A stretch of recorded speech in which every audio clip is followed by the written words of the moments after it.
नमस्कार मित्रांनो, केपी दी ऑन्टरप्रेन्युअर या यूट्यूब चॅनलमध्ये तुमचे स्वागत आहे. आयुष्यात यशस्वी होण्याचं स्वप्न प्रत्येकाचं असतं, पण त्या स्वप्नांपर्यंत पोहोचण्यासाठी किती संघर्ष करावा लागतो याची कल्पना फार कमी जणांना असते. आज आपण अशाच एका व्यक्तिमत्वाची कथा ऐकणार आहोत, ज्यांनी अनेक अडचणींचा सामना करत शून्यातून आपलं साम्राज्य उभं केलं. ही आहे सोमनाथ तनपुरे यांची प्रेरणादायी संघर्षगाथा. सोमनाथ तनपुरे यांचा जन्म एका साध्या शेतकरी कुटुंबात शिरूर या छोट्या गावात झाला. बालपण ग्रामीण वातावरणात गेलं, जिथे कष्ट आणि प्रामाणिकपणाचे संस्कार त्यांच्यावर लहानपणापासूनच झाले. 7वी पर्यंतचं प्राथमिक शिक्षण शिरूरमध्येच पूर्ण करून पुढील माध्यमिक शिक्षणासाठी ते मामांच्या गावी कर्जतला गेले. तिथेही त्यांनी मन लावून अभ्यास केला. माध्यमिक शिक्षणानंतर इंजिनिअरिंग करण्याचं स्वप्न घेऊन ते नगरला दाखल झाले. पण तिथे 1 वर्ष शिकल्यानंतर त्यांना एक गोष्ट प्रकर्षाने जाणवली. शहरात राहून, आईवडिलांपासून दूर राहून जॉब करणं त्यांना रुचत नव्हतं. त्यांना स्वतःच्या गावात परत जाऊन काहीतरी वेगळं, स्वतःचं असं काहीतरी करण्याची ओढ लागली होती. एक बिझनेसमॅन बनण्याची ध्येय त्यांच्या मनात रुजू लागलं होतं. त्यावेळी त्यांनी खिळे बनवण्याच्या मशीनबद्दल चौकशी केली आणि त्याचं कोटेशनही मागवलं.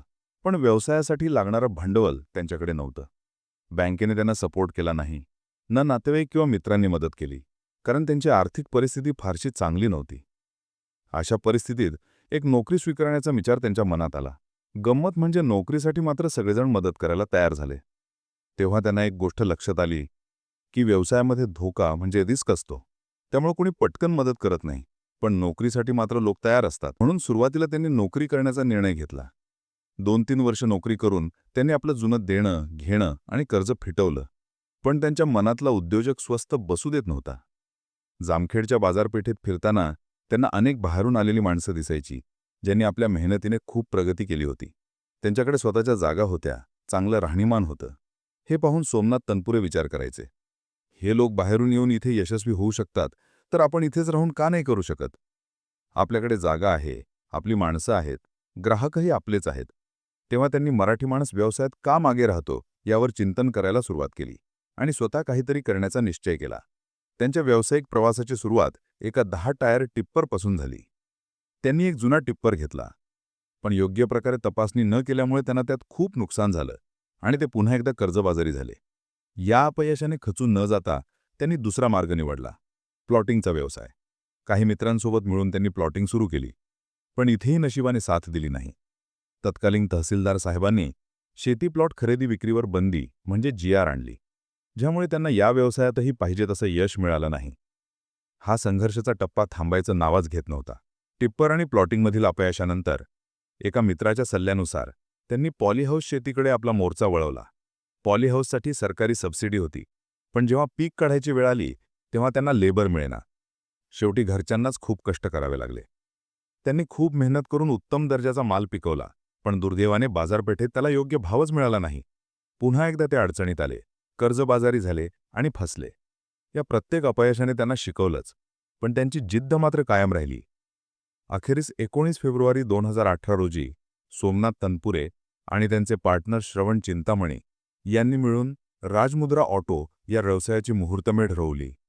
त्यांनी या व्यवसायाला राजमुद्रा हे नाव देण्यामागे एक खास विचार होता. जशी प्रतिपदेची चंद्रकोर म्हणजे क्रिसेंट मून सुरुवातीला लहान असते, पण पौर्णिमेपर्यंत ती पूर्ण गोल होते, त्याचप्रमाणे शून्यातून सुरुवात करून आपला व्यवसायही असाच वाढेल अशी त्यांची कल्पना होती. सुरुवातीला फक्त 2 गाड्या घेऊन घणे हा व्यवसाय सुरू केला. लोकांचा प्रतिसाद इतका वाढत गेला की लवकरच त्यांच्याकडे 14 गाड्यांचा स्टॉक झाला आणि जामखेडसारख्या तालुक्याच्या ठिकाणी ते महिन्याला 10 गाड्या विकू लागले. सर्व काही व्यवस्थित सुरू असतानाच कोरोनाचं संकट आलं. जगभर भीतीचं वातावरण होतं. लोकांना मूलभूत गरजा भागवण्याची चिंता होती. अशावेळी कारसारख्या चैनीच्या वस्तूंकडे म्हणजे लक्झरी आयटमकडे कोण लक्ष देणार? जामखेडमध्ये त्यांच्या 17-18 गाड्यांचा स्टॉक तसाच पडून राहिला. पण सोमनाथ तनपुरे हार मानणाऱ्यांपैकी नव्हते.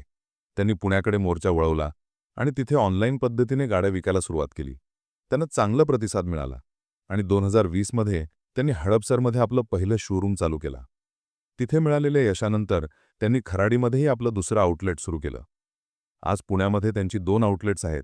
खराडीमध्ये 60 पेक्षा जास्त गाड्यांचा स्टॉक आहे आणि या व्यवसायाचा वार्षिक टर्नओव्हर 8 ते 10 कोटींवर पोहोचला आहे. सोमनाथ तनपुरे सांगतात की ते अनेक व्यवसायांमध्ये पार्टनरशिपमध्ये काम करतात.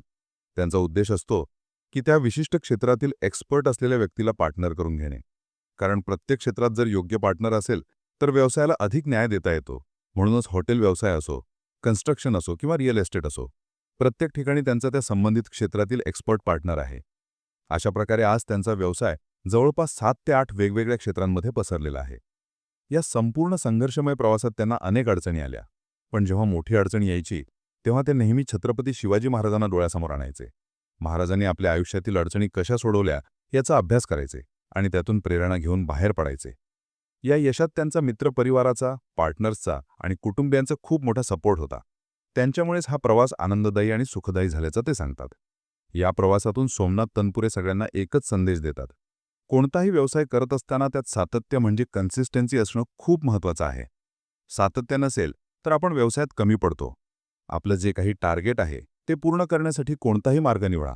विमानाने जा, रस्त्याने जा किंवा पायी जा, पण आपल्या ध्येयापासून विचलित होऊ नका. सातत्य ठेवा. यश तुम्हाला नक्कीच मिळेल. हा व्हिडिओ आपल्याला कसा वाटला हे आम्हाला कॉमेंट सेक्शनमध्ये कळवा आणि आपल्या मित्रपरिवारांसोबत शेअर करायला विसरू नका. आपण सर्व मिळून उद्योजकतेच्या या प्रवासात पुढे जात आहोत. या परिवाराचा भाग बनण्यासाठी केपी दी एंटरप्रेन्युअरला सबस्क्राईब करा आणि आपल्या मित्रपरिवारासोबत शेअर करायला विसरू नका. चला, एकत्र शिकूया आणि पुढे जाऊया. भेटूया पुढच्या व्हिडिओत. धन्यवाद.